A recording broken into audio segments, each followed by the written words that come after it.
ಸಮಾಜದಲ್ಲಿ ಅತ್ಯಾಚಾರ, ಲೈಂಗಿಕ ದೌರ್ಜನ್ಯ, ಹಿಂಸೆಗೆ ಬಲಿಯಾದ ಪ್ರತಿಯೊಬ್ಬ ಹೆಣ್ಮಗು ಹಾಗೂ ಎಲ್ಲ ಅಮಾಯಕ ಮಕ್ಕಳಿಗೆ ಭಾವಪೂರ್ಣ ಶ್ರದ್ಧಾಂಜಲಿ ಸಲ್ಲಿಸಲು ಮತ್ತು ಮಕ್ಕಳ ಸುರಕ್ಷತೆ ಬಗ್ಗೆ ಸಮಾಜವನ್ನ ಜಾಗೃತಗೊಳಿಸಲು ಒಂದಾಗಿದ್ದೀವಿ.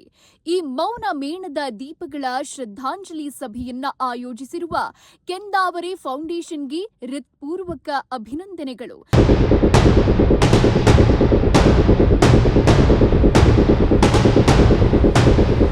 ಒಂದು ಮಗು ನೋವನ್ನ ಅನುಭವಿಸಿದಾಗ ಅದು ಕೇವಲ ಒಂದು ಕುಟುಂಬದ ದುಃಖ ಅಲ್ಲ, ಅದು ಇಡೀ ಸಮಾಜದ ನೋವು.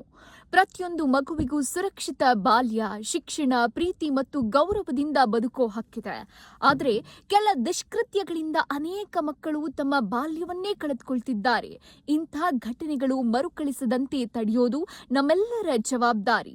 ಇಂದು ಬೆಳಗ್ತಾ ಇರೋ ಈ ಮೇಣದ ದೀಪಗಳು ಕೇವಲ ಬೆಳಕಲ್ಲ, ಅವು ನ್ಯಾಯದ ಸಂಕೇತ, ಜಾಗೃತಿಯ ಸಂಕೇತ ಮತ್ತು ಪ್ರತಿಯೊಬ್ಬ ಮಗುವಿನ ಸುರಕ್ಷತೆಯ ಸಂಕಲ್ಪದ ಸಂಕೇತ.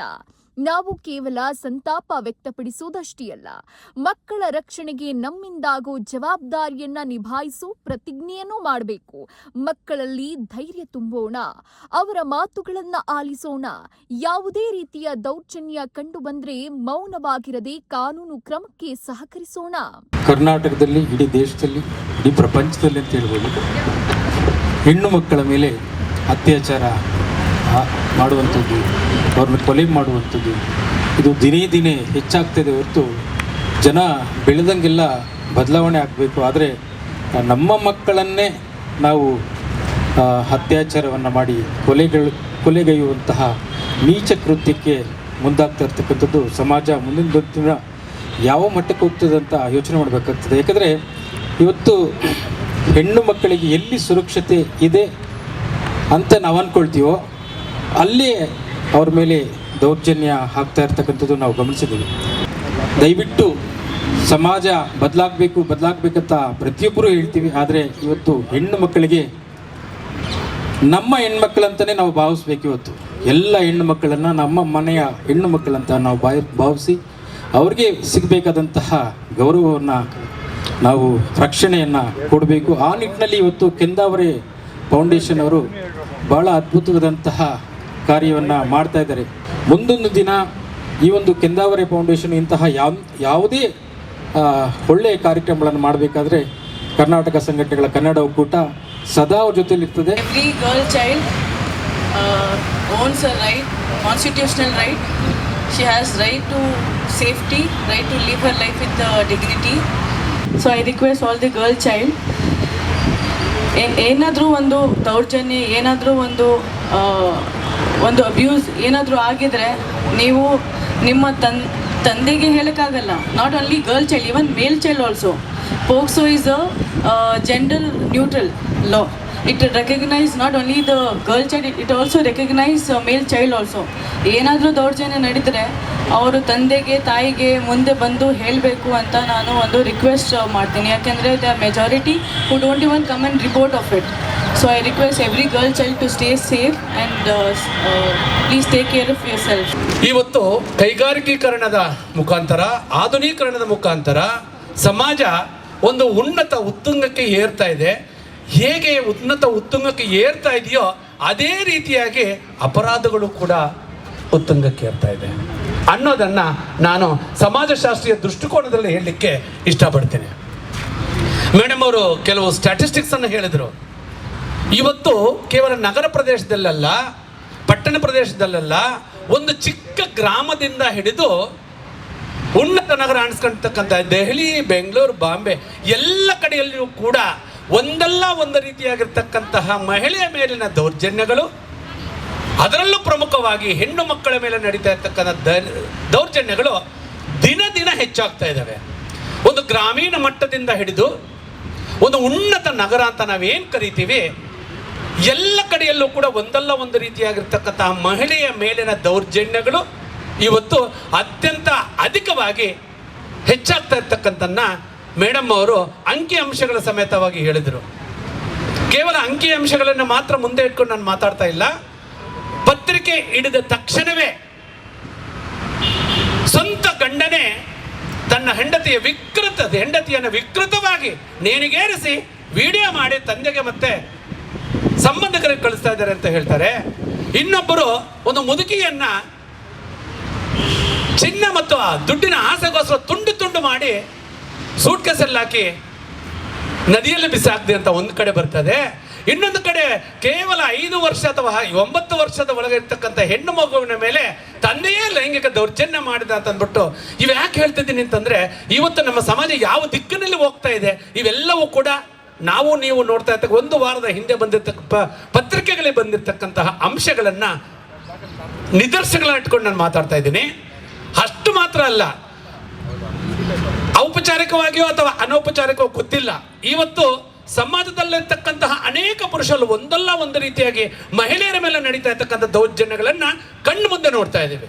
ನಮ್ಮನ್ನು ಸೇರಿಸಿಕೊಂಡು ನಾವು ಎಷ್ಟರ ಮಟ್ಟಿಗೆ ಮಹಿಳೆಗೆ ಅವಕಾಶವನ್ನ ಕೊಡ್ತಾ ಇದ್ದೀವಿ, ಗೌರವಿಸ್ತೀವಿ, ಗೌರವವನ್ನು ನೀಡ್ತಾವೆ ಅನ್ನೋದನ್ನ ಎದೆ ಮುಟ್ಟಿಕೊಂಡು ಪ್ರತಿಯೊಂದು ಗಂಡಸು ಕೂಡ ಇವತ್ತು ಯೋಚನೆ ಮಾಡುವ ಸಮಾಜದಲ್ಲಿ ನಾವು ಬದುಕ್ತಾ ಇದ್ದೀವಿ. ಈ ರೀತಿ ಮಾತಾಡಕ್ಕೆ ಹೋದ್ರೆ ತುಂಬಾ ದಿನಗಟ್ಟಲೆ ಮಾತಾಡೋಕ್ಕೆ ಅವಕಾಶಗಳಿದ್ದಾವೆ. ನೇರವಾಗಿರುತ್ತೆ ಲೈವ್ ಎಕ್ಸಾಂಪಲ್ಸ್ ಅನ್ನ ಮುಂದೆ ಇಟ್ಕೊಂಡು ಮಹಿಳೆಯರ ಮೇಲೆ ಎಷ್ಟರ ಮಟ್ಟಿಗೆ ದೌರ್ಜನ್ಯಗಳು ನಡೀತಾ ಇದ್ದಾವೆ ಅನ್ನೋದನ್ನ ನಮ್ಮ ಕಣ್ಣು ಮುಂದೆ ಟಿವಿ ಆನ್ ಮಾಡಿ ಒಂದಲ್ಲ ಒಂದು ರೀತಿಯಾಗಿರ್ತಕ್ಕಂಥ ಪ್ರತಿ ದಿನವೂ ಕೂಡ ಒಂದು ಹೊಸ ಸುದ್ದಿ ಮಹಿಳೆಯ ಮೇಲಿನ ದೌರ್ಜನ್ಯಗಳ ಬಗ್ಗೆ ನಾವು ಪ್ರತಿದಿನವೂ ಕೂಡ ನೋಡ್ತಾ ಇದ್ದೀವಿ. ಇವತ್ತು ಅದಿಲ್ಲ ಅಂತಂದ್ರೆ ನಮ್ಮ ಮಾಧ್ಯಮದಲ್ಲಿ ನಾವು ಕಣ್ಣಾಡಿಸ್ತೀವೋ ಇಲ್ವೋ ನನಗಂತೂ ಗೊತ್ತಿಲ್ಲ. ಟಿವಿ ಆಗಿರ್ಬೋದು, ಪತ್ರಿಕೆ ಆಗಿರ್ಬೋದು, ಅಥವಾ ಇತರೆ ಪುಸ್ತಕ ಆಗಿರ್ಬೋದು, ಪ್ರತಿಯೊಂದು ಮಾಧ್ಯಮದಲ್ಲಿಯೂ ಕೂಡ ನಾವು ಹೆಣ್ಣು ಮಕ್ಕಳ ಮೇಲೆ ನಡೀತಾ ಇರ್ತಕ್ಕಂಥ ದೌರ್ಜನ್ಯಗಳನ್ನ ಒಂದಲ್ಲ ಒಂದು ರೀತಿಯಾಗತ್ತ ದೌರ್ಜನ್ಯಗಳನ್ನ ಪ್ರತಿದಿನವೂ ಕೂಡ ಓದ್ತಾ ಇದ್ದೇವೆ ಅಥವಾ ನೋಡ್ತಾ ಇದ್ದೇವೆ. ನಾವು ನೋಡ್ಬಿಟ್ಟು ಕೂಡ ಮುಂದೆ ಹೋಗ್ತಾ ಇದ್ದೀವಿ. ಸೊ ಈ ರೀತಿಯಾಗಿರ್ತಕ್ಕಂತಹ ಒಂದು ಸಮಾಜದಲ್ಲಿ ಹೆಣ್ಣು ಮಕ್ಕಳಿಗೆ ತಿಳುವಳಿಕೆ ಕಾರ್ಯಕ್ರಮವನ್ನ ಹಮ್ಮಿಕೊಂಡಿರುವಂತೂ ನಾನಂತೂ ನಿಮ್ಮ ಸಂಸ್ಥೆಗೆ ಆಭಾರಿಯಾಗಿರುತ್ತೇನೆ ಮೇಡಮ್. ಒಬ್ರು ಇವತ್ತು ದೇಶ ಯಾಕೆ ಸರ್ಕಾರದ ಮೇಲೆ ಯಾಕೆ ನಾವು ಡಿಪೆಂಡ್ ಆಗಬೇಕು? ಇವತ್ತು ಸರ್ಕಾರ ಏನ್ ಮಾಡ್ತಾ ಇದೆ? ನಾವು ಯಾಕೆಂದ್ರೆ ಸರ್ಕಾರ ಯಾವ ಡಿಸಿಷನ್ ತಗೊಳ್ತಾ ಇಲ್ಲ. ಶಿಕ್ಷೆ ಆಗಿ ಪ್ರಾಣ ಹೋದ್ಮೇಲೆ ತಗೊಳ್ಳುವಂತ ಬೇಡ, ನಮಗೆ ಜೀವ ಇರುವಾಗಲೇ ನಿರ್ಧಾರ ತಗೋಬೇಕು. ಯಾಕೆಂದ್ರೆ ಸರ್ಕಾರಕ್ಕೆ ನಾವು ಒಂದು ಮನವಿ ಕೊಡಬೇಕು. ಪ್ರತಿಯೊಬ್ಬ ಮಕ್ಕಳು, ಶಿಕ್ಷಕರು, ಪ್ರತಿ ಒಂದು ಪಬ್ಲಿಕ್ ಜನಾಂಗ ಇವತ್ತು ಸರ್ಕಾರದ ಮುಂದಡೆ ನಾವು ನಿಂತ್ರೆ ಆ ಸರ್ಕಾರ ಯಾಕೆ ಮಾಡಲ್ಲ ಡಿಸಿಷನ್? ಬಟ್ ನಮ್ಮ ಕೈಯಲ್ಲಿದೆ. ಯಾವತ್ತು ಅಷ್ಟೇ ಪ್ರಜಾಶಕ್ತಿ ತಗೊಂಡಂತ ನಿರ್ಧಾರ ಯಾವತ್ತು ದೃಢವಾಗಿರುತ್ತೋ ಆ ಸರ್ಕಾರನ ವಿತ್ತಿನ ಕ್ಷಣದಲ್ಲಿ ನಾವು ಡಿಸಿಷನ್ನ ಚೇಂಜ್ ಮಾಡಿಸೋಷ್ಟು ಕೆಪಾಸಿಟಿ ನಮ್ಮ ಶಕ್ತಿಗಿದೆ. ದಯವಿಟ್ಟು ನಮ್ಮಲ್ಲಿ ಒಗ್ಗಟ್ಟು ಕಡಿಮೆ ಆಗಿದೆ. ದಯವಿಟ್ಟು ಇವತ್ತು ನಾವು ಎಲ್ಲಿ 10 ಕೈ ಸೇರಿದ್ರೆ ಒಬ್ಬ ವ್ಯಕ್ತಿನ ನಾವು ತಡೆದು ನಿಲ್ಲಿಸ್ಬೋದು. ಆ ಶಕ್ತಿ ನಮ್ಮಲ್ಲಿ ಇಲ್ಲ. ಭೇದ ಭಾವ ಬೇಡ, ತಾರತಮ್ಯ ದಯವಿಟ್ಟು ಬೇಡ.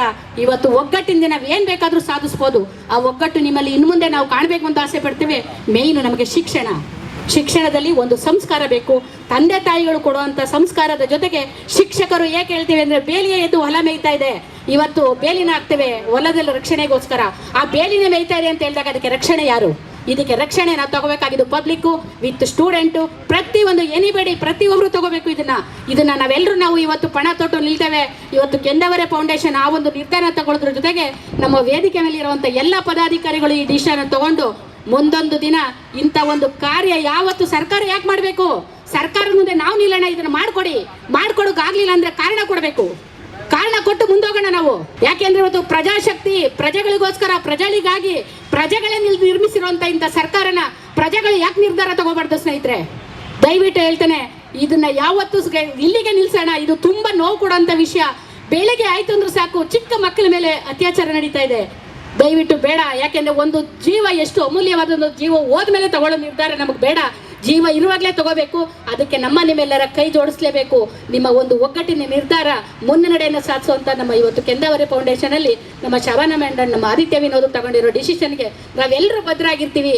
ಅವರ ಬೆಂಬಲವಾಗಿ ನಾವೆಲ್ಲರೂ ನಿಲ್ತೀವಿ ಅಂತ ಹೇಳಿ ನಾನು ಈ ಮೂಲಕ ತಿಳಿಸ್ತೀನಿ. ಕೆಂದಾವರೆ ಫೌಂಡೇಶನ್ ನಮ್ಮ ಸಂಸ್ಥೆಯ ಉದ್ದೇಶ ಮಕ್ಕಳ ಮತ್ತು ಮಹಿಳಾ ಸುರಕ್ಷತೆ ಹಾಗೂ ಅವರ ಒಂದು ಸಬಲೀಕರಣ. ಈಗ ಏನು ಮಕ್ಕಳ ಮೇಲೆ ಹೆಣ್ಣುಮಕ್ಕಳ ಮೇಲೆ ಏನು ದೌರ್ಜನ್ಯ ಮತ್ತು ಅನಾಚಾರಗಳು ಏನಾಗ್ತಾ ಇದೆಯೋ ಅದ್ರ ಬಗ್ಗೆ ನಿರಂತರವಾಗಿ ನಾವು ಹೋರಾಡಬೇಕು. ಹಾಗೂ ಸಮಾಜದಲ್ಲಿ ಒಂದು ಪರಿವರ್ತನೆಯನ್ನು ಖಂಡಿತವಾಗ್ಲೂ ನಾವು ತರಬೇಕು ಅನ್ನೋ ನಿಟ್ಟಿನಲ್ಲಿ ನಾವು ಹೋರಾಡ್ತಾ ಇದ್ದೀವಿ. ಅದೇ ಒಂದು ನಿಟ್ಟಿನಲ್ಲಿ ನಾವು ಈ ಒಂದು ಮೌನಾಚರಣೆ silent candle light march, candle light gathering ಮಾಡಿದ್ದೀವಿ. ಎಲ್ಲ ಒಂದು ನಮ್ಮೊಂದಿಗೆ ಇಲ್ಲದೇ ಇರುವಂಥ ಆತ್ಮಗಳಿಗೆಲ್ಲ ಒಂದು ನಮನ, ಗೌರವ ನಮನ ಹಾಗೂ ಸರ್ಕಾರಕ್ಕೆ ಒಂದು ಮನವಿ ಪತ್ರವನ್ನು ಸಲ್ಲಿಸ್ತಾ ಇದ್ದೀವಿ. ಏನು ಅಂದರೆ ಯಾರು ಅತ್ಯಾಚಾರಿಗಳು, ಅನಾಚಾರಿಗಳು, ಯಾರು ಒಂದು ಅಪರಾಧಿಗಳಿದ್ದಾರೋ ಅವರಿಗೆ ಕಠಿಣವಾದ ಶಿಕ್ಷೆಯನ್ನು ವಿಧಿಸಬೇಕು. ಅದು ತಕ್ಷಣವೇ ಆಗಬೇಕು ಅನ್ನೋ ಒಂದು ನಮ್ಮ ಒಂದು ಬೇಡಿಕೆಯನ್ನು ಇಡ್ತಾ ಇದ್ದೀವಿ. ಹಾಗೆ ಅದರ ಪ್ರಯುಕ್ತ ಪಟಿಷನನ್ನು ಸೈನ್ ಮಾಡಿದ್ದೀವಿ. ಆದಷ್ಟು ಬೇಗ ಮುಖ್ಯಮಂತ್ರಿಗಳಿಗೆ ಎಲ್ಲರಿಗೂ ನಾವು ಅದನ್ನು ಮುಟ್ಟಿಸ್ತೀವಿ. ಸೊ ಈ ಒಂದು ಸೈಲೆಂಟ್ ಕ್ಯಾಂಡಲ್ ಲೈಟ್ ಗ್ಯಾದರಿಂಗ್ ನಾವು ಕಾರ್ಯಕ್ರಮ ಮಾಡಿರೋವಂಥ ಉದ್ದೇಶ ಏನಂತ ಅಂದರೆ ಹೆಣ್ಮಕ್ಳ ಮೇಲೆ ಆಗ್ತಾ ಇರೋವಂಥ ಸೆಕ್ಸುವಲ್ ಅಬ್ಯೂಸು ಮತ್ತು ವೈಲೆನ್ಸು. ಸೊ ಈ ಒಂದು ಕಾರ್ಯಕ್ರಮದ ಮೂಲಕ ನಾವು ನಮ್ಮ ವಿಕ್ಟಿಮ್ಸ್ಗಳಿಗೆ ಏನಿದ್ದಾರೆ ಸೆಕ್ಸುವಲ್ ಅಬ್ಯೂಸ್ಗೆ ಒಳಗಾಗಿರುವಂಥ ಹೆಣ್ಮಕ್ಳಿಗೆ ಒಂದು ಶ್ರದ್ಧಾಂಜಲಿ ಅರ್ಪಿಸುತ್ತಾ, ಹಾಗೆ ಈ ಥರದ ಒಂದು ವೈಲೆನ್ಸ್ನ ಪದೇ ಪದೇ ರಿಪೀಟ್ ಆಗ್ತಾ ಇದೆ ನಮ್ಮ ಸಮಾಜದಲ್ಲಿ, ಅದು ಮಗದೊಮ್ಮೆ ರಿಪೀಟ್ ಆಗಬಾರ್ದು ಅಂತ ಹೇಳಿ ಪೆಟಿಷನ್ ಸೈನ್ ಮಾಡೋದ್ರ ಮೂಲಕ ನಾವು ಸರ್ಕಾರಕ್ಕೆ ಮನವಿ ಮಾಡ್ತಾ ಇದ್ದೀವಿ.